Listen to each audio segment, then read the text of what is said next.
आज के क्लास में आप सभी का बहुत बहुत स्वागत है। आज हम लोग पढ़ेंगे संविधान सभा। हम लोग जो है अगले क्लास में देखे थे कि संविधान सभा के निर्माण के लिए लॉर्ड एटली ने 1946 में एक मिशन भेजा जिसको कैबिनेट मिशन के नाम से जाना गया।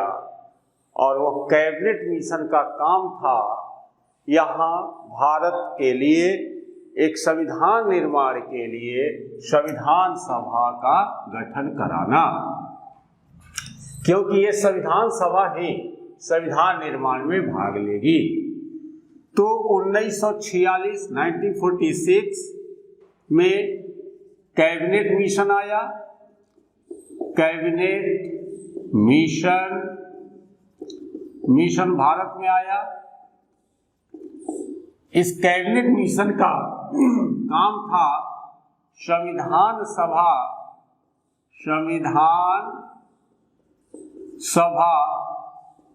का गठन कराना।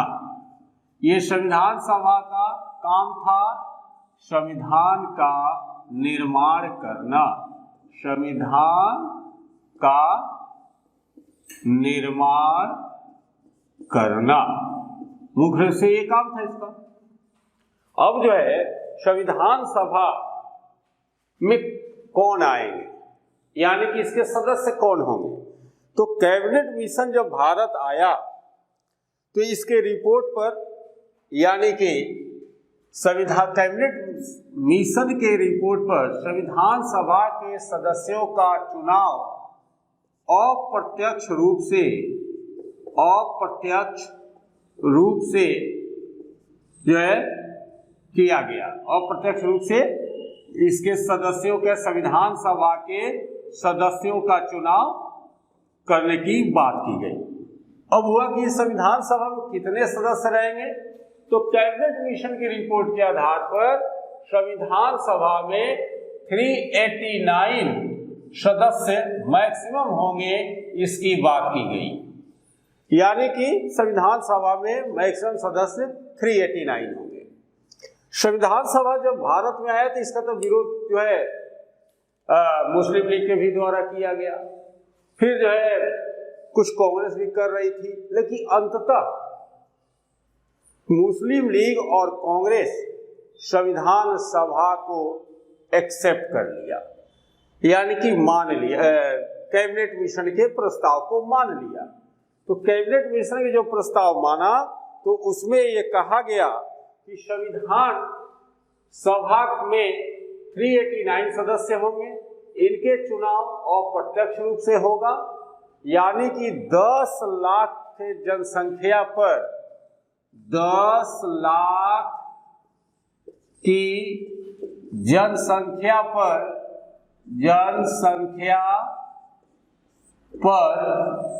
एक सदस्य चुने जाएंगे, एक सदस्य का निर्वाचन होगा। किस रूप से, डायरेक्ट या इनडायरेक्ट, यानी कि अप्रत्यक्ष रूप से, यानी कि जनता के द्वारा चुने गए जो प्रतिनिधि थे वो जो है इसके सदस्य का चुनाव करेंगे। तो पहले जो है कितना फिक्स किया गया, 389।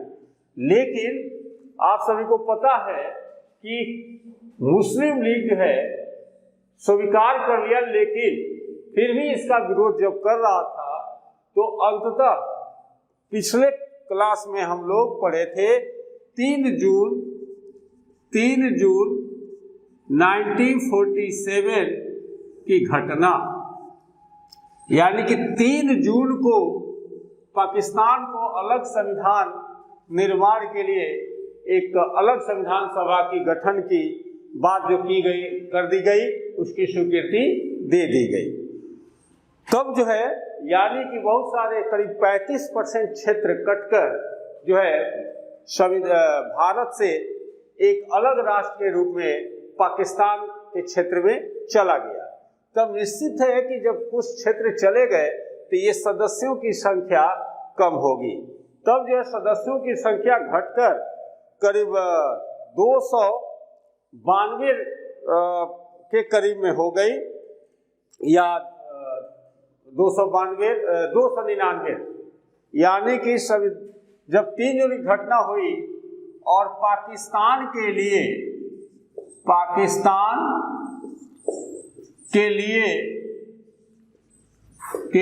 अलग संविधान निर्माण की बात जब कर दी गई, तब संविधान सभा के जो 300 संविधान सभा के 389 जो सदस्य थे, इनकी संख्या 389 जो सदस्य थे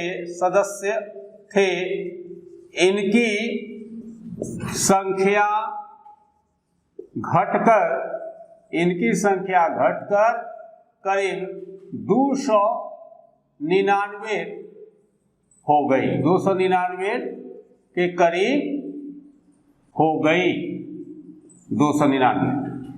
अब जो है इसमें ये हुआ कि ये 299 सदस्य होंगे, वो कहाँ से आएंगे?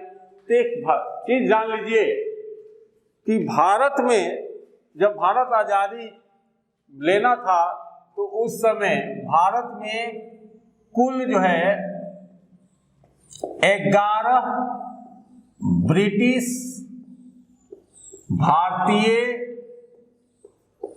भारतीय प्रांत थे, यानी कि 11 ब्रिटिश भारतीय प्रांत कहने का मतलब ये हो गया कि जिस पर अंग्रेज जो है डायरेक्ट शासन करते थे अपने गवर्नर जनरल के माध्यम से, और कुछ ऐसे राज्य थे जिस पर कि डायरेक्ट इनकी शासन नहीं थी, जहां पर जो है राजा खुद भारतीय होता था, जिसको देसी रियासत आप कह सकते हैं, और उस पर अंग्रेजों की शिकंजा थी, और अंग्रेज जो है यानी कि डायरेक्ट इस पर शासन नहीं करते थे। तो करीब 562 जो है देसी रियासत था 562 देसी रियासत था। तो ये जो है यानी कि जो सदस्य थे, आप देखेंगे कि 299 जो सदस्य थे ये घटकर कितना हो गया, 389 जो सदस्य थे ये घटकर 299 हो गया। और ये सदस्य यानी कि जो आएंगे वो संविधान सभा के निर्माण का काम करेंगे। अब जो है आप देखेंगे कि संविधान सभा के निर्माण के पहले कैबिनेट मिशन कुछ प्रस्ताव रखा था। ये कैबिनेट मिशन है कि कुछ प्रस्ताव रखा था कि जैसे कि भारतीय शासन जल्द से जल्द भारतीयों को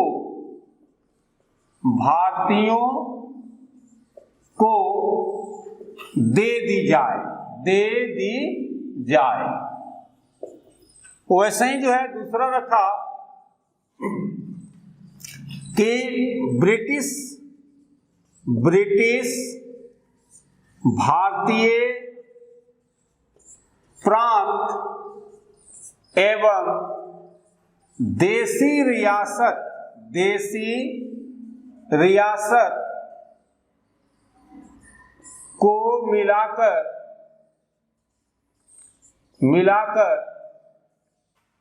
एक संघ की निर्माण किया जाए और अधिक से अधिक जो प्रांत हैं उन प्रांतों को अधिक से अधिक स्वायत्तता दिया जाए। ये जो है कैबिनेट मिशन ने कहा। एक और बात इसने कह दिया कि जो देशी रियासत भारत में मिलना चाहे वह मिल सकता है अगर वह जो है अलग रहना चाहे,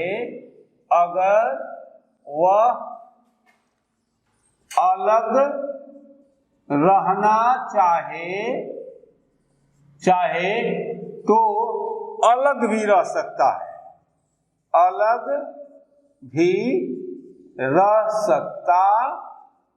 है। ये बात कैबिनेट मिशन कह दिया। अब इसके लिए आप लोग देखेंगे कि बहुत सारे देशी रियासत थे जो कि भारतीय प्रांत में मिलना नहीं चाहते थे। अब ये जो है, जिसमें कि आप लोग सुने होंगे कि सरदार वल्लभ भाई पटेल अपने सूझबूझ से, ताकत के बल पर, यानी कि कई तरह से जो है वो इन देशी रियासतों को 562 देशी रियासतों, बहुत सारे देशी रियासत जो नहीं मिलना चाहते थे उनको ये मिलाने का काम किए, जिसमें आप मुख्य रूप से आप देखते होंगे कि 3 देशी रियासत का नाम बहुत जो है जबरदस्त रूप से लिया जाता है और कई बार सुने होंगे और आप लोग चर्चा भी किए होंगे, जैसे जम्मू एंड कश्मीर, हैदराबाद,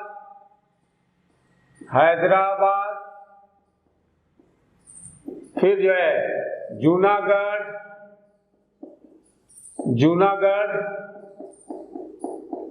ये सब जो है यानी कि प्रमुख रूप से अलग रहना चाहते थे। तो इस पर जो है आप देखेंगे कि जम्मू कश्मीर में जो है राजा इसके जो थे वो जब जो है भारत में मिलने की बात की जाती थी तो पेट दर्द की बहाना बना देते थे कि पेट में दर्द हो गया, आज नहीं मिलेंगे। लेकिन जब इन पर पाकिस्तान हमला किया तो ये जो है अपने मिलने के लिए तैयार हो गए। तो ऐसे जो मोटा मोटी जो क्वेश्चन पूछता है इस आधार पर हम बता देते हैं कि जम्मू कश्मीर जो है भारत में जो मिला विलय पत्र पर हस्ताक्षर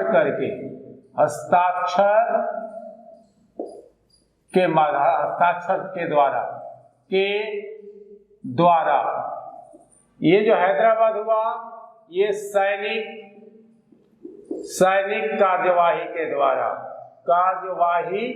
द्वारा और जूनागढ़ जो मिला यहाँ पर जो है जनमत के द्वारा यानी कि जनता के द्वारा मिला गया। जनता से वोटिंग कराया गया कि आप किधर रहते हैं, जनता के द्वारा यानी कि जनमत के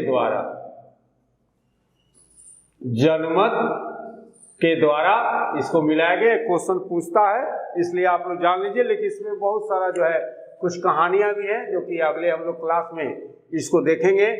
तो ये जो है यानी कि कैबिनेट मिशन ये जो बात दे दी थी, ये जो तीसरा जो पॉइंट जो हमने कहा कि जो देशी रियासत भारत में मिलना चाहे वह मिल सकता है, अगर वह अलग रहना चाहे तो अलग भी रह सकता है। तो इसी का परिणाम ये सब था कि ये लोग अलग रहना चाहते थे, जिसको कि सरदार पटेल के सूझबूझ के कारण जो है इन लोग को भारत के जो है भारत देश में मिला लिया गया। अब हम लोग ये बात कर रहे थे कि जो 389 जो सदस्य थे पहले कैबिनेट मिशन के द्वारा संविधान सभा के सदस्यों की जो नियुक्ति की मैक्सिमम सदस्यों की बात की थी, जब 3 जून को पाकिस्तान के अलग संविधान बनाने की जब बात कर दी गई तो इसकी संख्या घटकर करीब 299 हो गई। तो 200 जब 99 हो गई तब जो है यानी कि संविधान सभा का जो है कार्य हम लोग के यहाँ शुरू हो गया। तो संविधान सभा की जो कार्य शुरू हुई तो आप देखेंगे कि हमारे देश का जो संविधान था, यह संविधान बनाने के लिए अब कुछ लोगों का इस पे यानी कि जो मंत्रणा थी वह शुरू हुआ कि यह संविधान कैसे बनाया जाएगा। तो सबसे पहले ये जान लें कि BN राव के द्वारा BN राव के द्वारा संविधान का प्रारूप तैयार किया गया।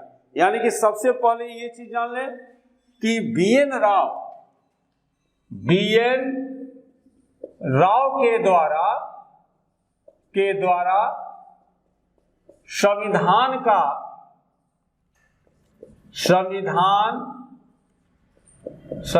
का प्रारूप तैयार किया गया। ये सब जो है आप लोग ये कर रहे हैं क्योंकि ये क्वेश्चन पूछते हैं।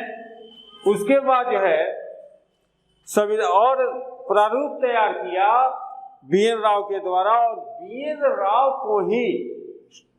BN राव को ही संविधान सभा का संवैधानिक सलाहकार भी नियुक्त कर दिया गया। यानी कि यही BN राव जो थे, इनको संविधान का प्रारूप तैयार किया और इन्हें संवैधानिक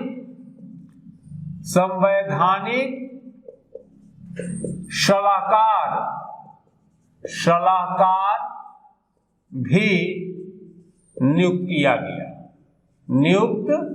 किया गया। यानी कि इतना जो है BN राव को कर दिया गया। उसके बाद आप सभी देखेंगे कि संविधान के प्रारूप पर विचार विमर्श करने के लिए एक समिति का गठन किया गया। संविधान के प्रारूप पर विचार विमर्श करने के लिए एक समिति का गठन किया गया, जिसको कहा जाता है प्रारूप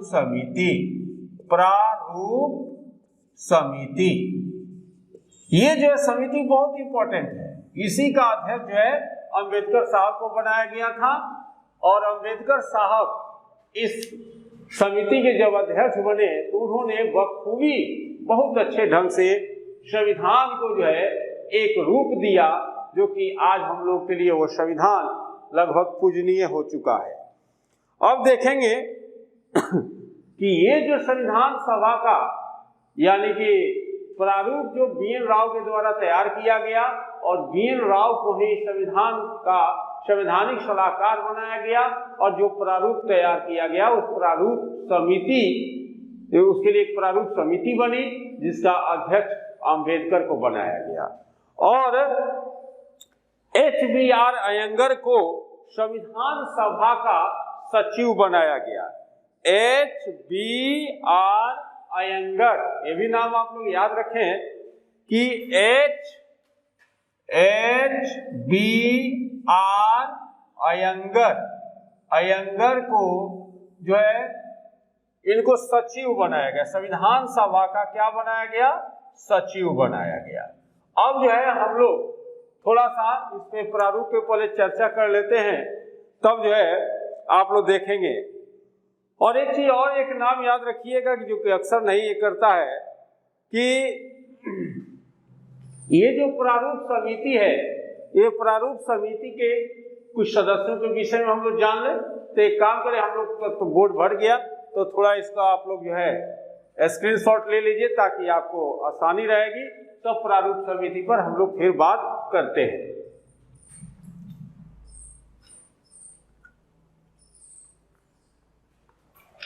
तब हम लोग जो है अब प्रारूप समिति पर बात करते हैं, क्योंकि देखिए हम लोग जो है इसमें मुख्य रूप से परीक्षा को ही फोकस कर रहे हैं। नहीं तो इसको क्लास लंबा भी हो सकता था, लेकिन परीक्षा में हम लोग जो फोकस करते हैं ताकि इससे आपको एग्जामिनेशन में कोई भी क्वेश्चन नहीं छूटे, इसका प्रयास किया जा रहा है। और आप लोग जो है इस क्लास के बाद आप लोग जो है जब क्वेश्चन बैंक बनाइएगा तो आपको पता चलेगा कि आपका क्वेश्चन नहीं छूट रहा है, और आपको बनाना भी चाहिए। क्वेश्चन बैंक जो है प्रीवियस ईयर का क्वेश्चन बैंक बनाना चाहिए। अब जो है यानी कि संविधान सभा के प्रारूप समिति, तब जो है प्रारूप समिति, इस प्रारूप समिति का जो है आप देखेंगे कि पहला अध्यक्ष जो है भीमराव, डॉक्टर भीमराव अंबेडकर, अंबेडकर को बनाया गया। उसके बाद जो है आप देखेंगे सदस्य कि इनके सदस्य कितने थे। तो आप देखेंगे कि परीक्षा में पूछता है कि प्रारूप समिति के अध्यक्ष सहित कितने सदस्य थे, तो 7 मारिएगा, और प्रारूप समिति का सिर्फ सदस्य पूछेगा तो 6 मारिएगा। तो इनके जो सदस्य थे, पहला एन गोपाल स्वामी, एन गोपाल स्वामी अयंगर, अयंगर पहला जो सदस्य कौन हुए, एन गोपाल स्वामी अयंगर। दूसरा अल्लादी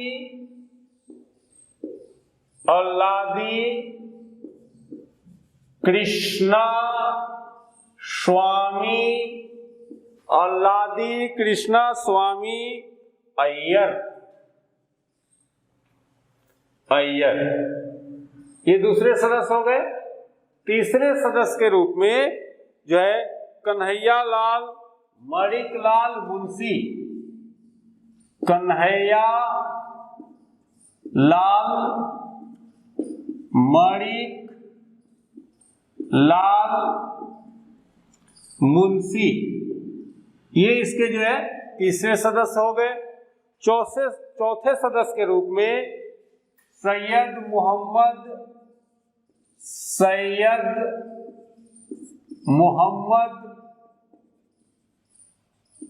शादुल्लाह, चौथा जो है इसके सदस्य सैयद मोहम्मद सादुल्लाह जी थे। पांचवा जो है एन माधव राव, एन माधव राव बने। और अंतिम छठा आप देखेंगे कि ये बने डीपी खेतान, डीपी खेतान,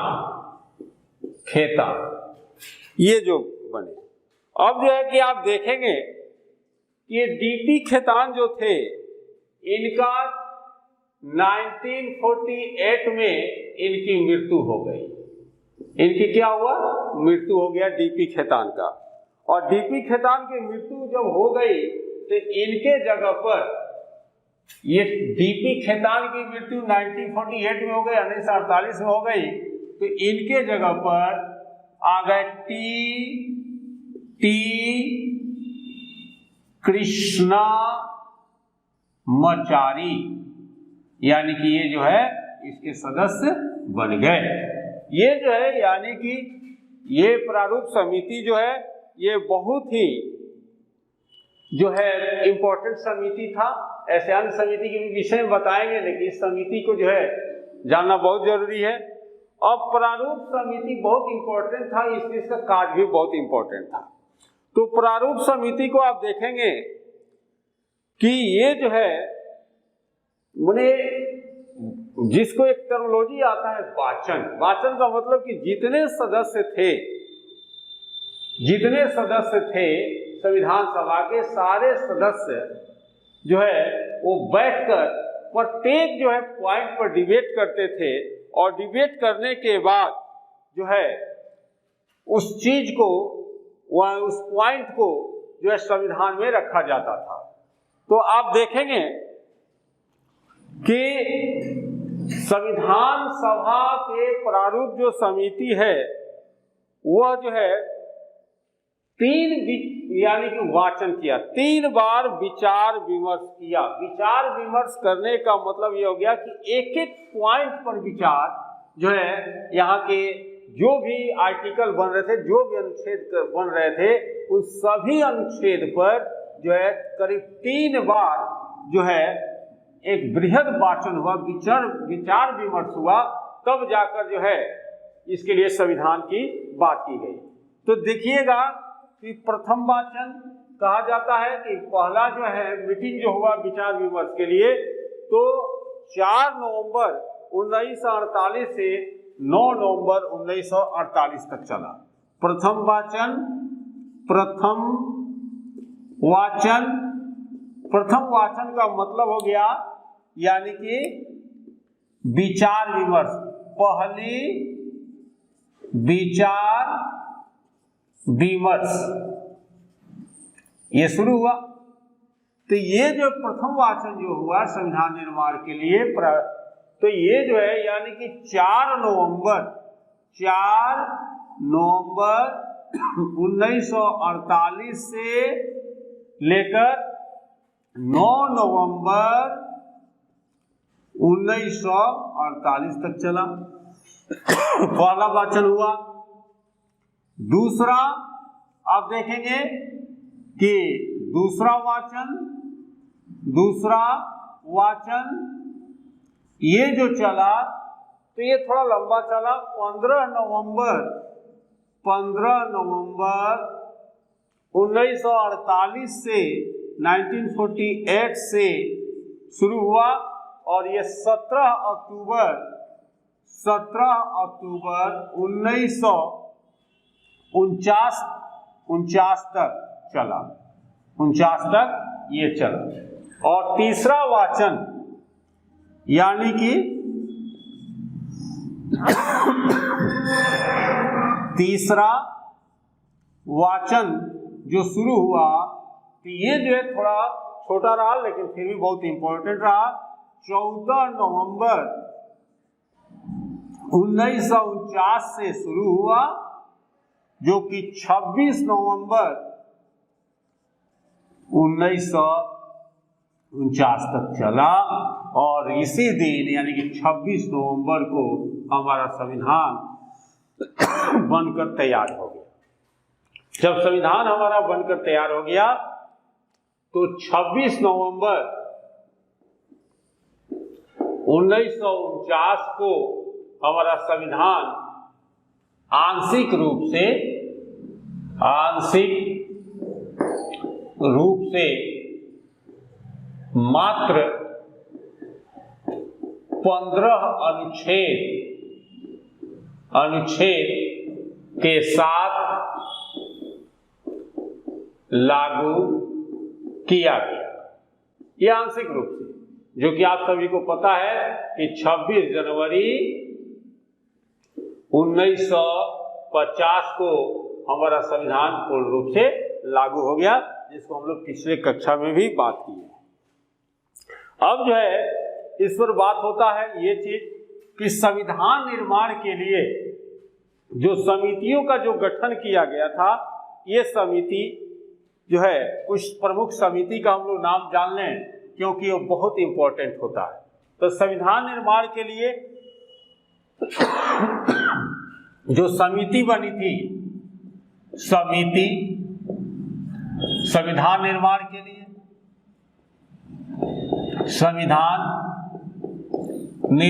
लिए जो समिति बनी थी, उस समिति और इसके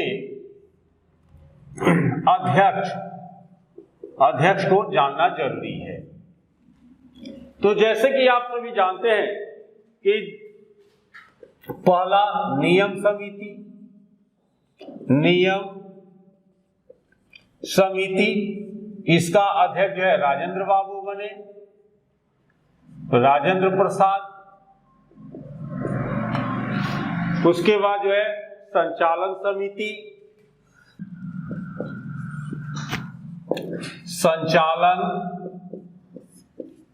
समिति, इसके भी अध्यक्ष राजेंद्र बाबू को ही बनाया गया था। रियासत समिति,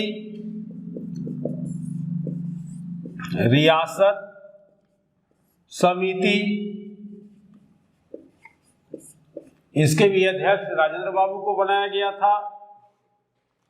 उसके बाद जो है प्रारूप समिति,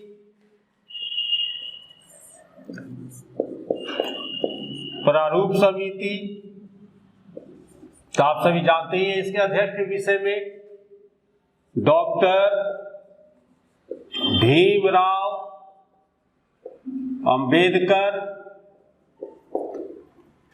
को बनाया गया। उसी तरह जो है आप देखेंगे कि संघीय संविधान समिति, संघीय संविधान समिति, इसके अध्यक्ष जो है जवाहरलाल नेहरू को बनाया गया। उसी तरह झंडा समिति, इसके अध्यक्ष जो है राजेंद्र बाबू ही थे। देखिएगा इसमें बहुत सारे लोग जेबी कृपलानी बांटते हैं, जो कि गलत है। झंडा समिति के अध्यक्ष के रूप में राजेंद्र बाबू को ही मारिएगा, क्योंकि बहुत सारे पुस्तक में झंडा समिति के अध्यक्ष के रूप में जेबी कृपलानी के नाम रखी गई है, जो कि गलत है। उसके बाद जो है मौलिक अधिकार संबंधी उप समिति, मौलिक अधिकार उप समिति, इसके अध्यक्ष जो है जेबी कृपलानी, जेबी कृपलानी को बनाया गया था। उसके बाद जो है प्रांतीय संविधान समिति, प्रांतीय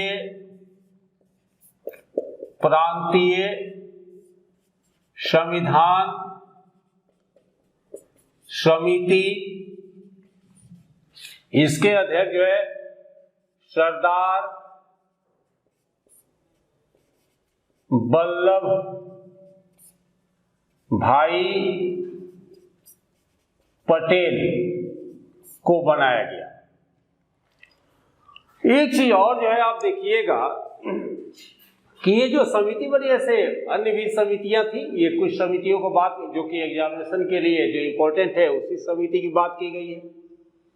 इनमें यानी कि आप देखेंगे कि कैबिनेट मिशन जब संविधान सभा की गठन कर रहा था तो उसने एक और बात किया, और वो कहा कि देखिए भाई, संविधान जो निर्माण होगा उसके पहले भारतीयों को अंतरिम शासन व्यवस्था दे दिया जाए। यानी कि अंतरिम शासन व्यवस्था कहने का मतलब कि भारतीयों के हाथ में जो है यहाँ की शासन की बागडोर दे दिया जाए। तो ये जो है इसको आप लोग स्क्रीनशॉट ले लें, और इसके बाद जो है हम लोग जो है अंतरिम सरकार पर चलेंगे, क्योंकि उससे भी कुछ एग्जामिनेशन में क्वेश्चन पूछा जाता है, तो उस पर चलेंगे। तब तक इसको आप लोग इसका स्क्रीनशॉट ले लें।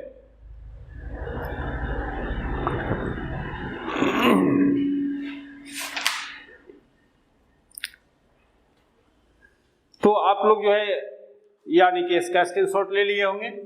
अब जो है इसमें एक चीज जो है आप देखिएगा कि अंतरिम सरकार की जो बात की जाती है, यानी कि अंतरिम कहने का मतलब कि जैसे उस समय की कार्य चलाने लगे, कार्यकारी भी आप उसको कह सकते हैं, सरकार की बात की गई थी।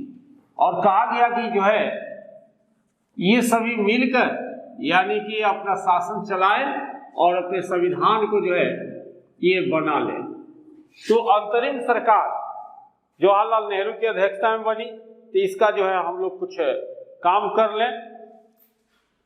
तो यानी कि अंतरिम सरकार, अंतरिम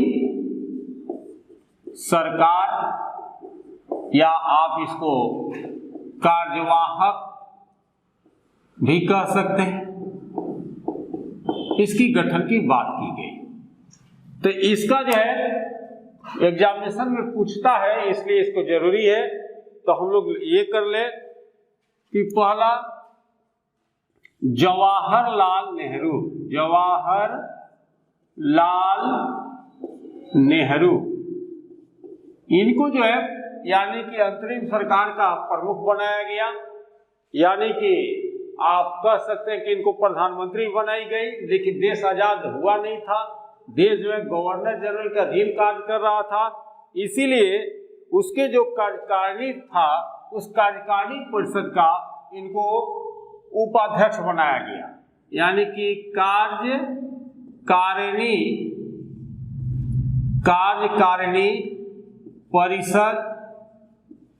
परिषद का उपाध्यक्ष बनाया गया। फिर जो है विदेश मंत्रालय इनको दिया गया, विदेश मंत्रालय इनको दी गई, और राष्ट्रमंडल के संबंधित बात भी इनको दिया गया, संबंधित जवाहरलाल नेहरू को, यानी कि आप प्रधानमंत्री भी कह सकते हैं, लेकिन गवर्नर जनरल उस समय थे, इसीलिए इनको जो है उनकी कार्यकारिणी परिषद का इनको उपाध्यक्ष लिखा गया है, और यही आपको मिलता भी है। उसके बाद वल्लभ भाई पटेल, दूसरा वल्लभ भाई पटेल, इनको जो है जो विभाग दिया गया वह दिया गया गृह मंत्रालय, गृह सूचना एवं प्रसारण मंत्रालय जो है इनको मंत्रालय दिया गया, मंत्रालय। उसके बाद जो है बलदेव सिंह, तीसरा बलदेव सिंह, इनको जो है रक्षा मंत्रालय दिया गया, रक्षा मंत्रालय इनको दिया गया, मंत्रालय। बलदेव सिंह के बाद जान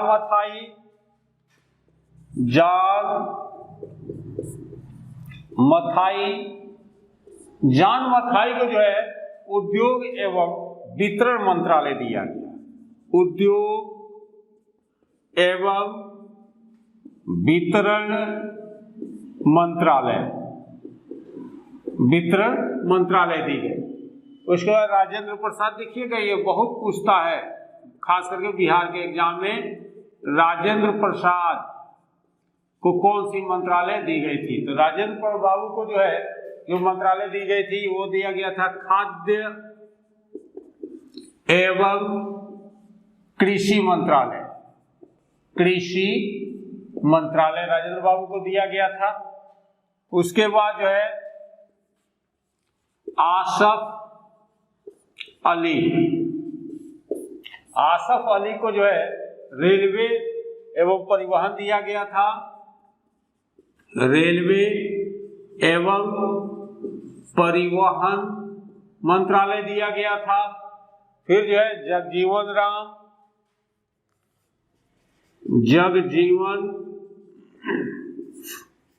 राम, इनको जो है श्रम मंत्रालय दिया गया था। अब जो है आप देखेंगे कि ये लोग जो है यानी कि कांग्रेस संबंधी थे, कुछ लोग क्या बोलते हैं कि मुस्लिम लीग से संबंधित थे, लेकिन अभी इसको हम लोग ये करना नहीं है। तो ये 7 आदमी हुए। उसके बाद जो है लियाकत अली खां,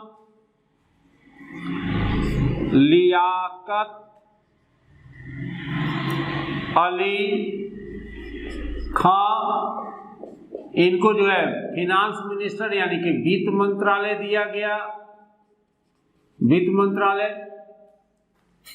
उसके बाद जो है 9th नंबर पर देखिए आई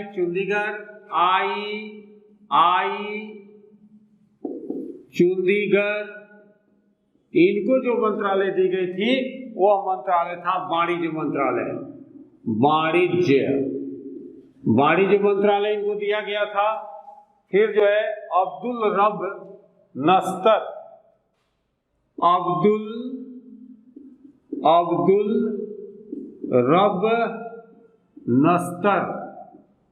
इनको जो मंत्रालय दिया गया था, ये मंत्रालय इनका था संचार मंत्रालय इनको दिया गया था। उसका गजनफर अली खां नफर अली खां, इनको जो मंत्रालय दी गई थी, इनका मंत्रालय था हेल्थ, यानी कि स्वास्थ्य मंत्रालय, स्वास्थ्य मंत्रालय यानी कि हेल्थ मिनिस्टर इनको बनाया गया था। उसके बाद जो है जोगेंद्र नाथ मंडल, जोगेंद्र नाथ मंडल, इनको जो है मंत्रालय, विधि मंत्रालय इनको दिया गया था, विधि मंत्री इनको बनाया गया था, विधि मंत्रालय जोगेंद्रनाथ मंडल को। उसके बाद जो है सी गोपालाचारी,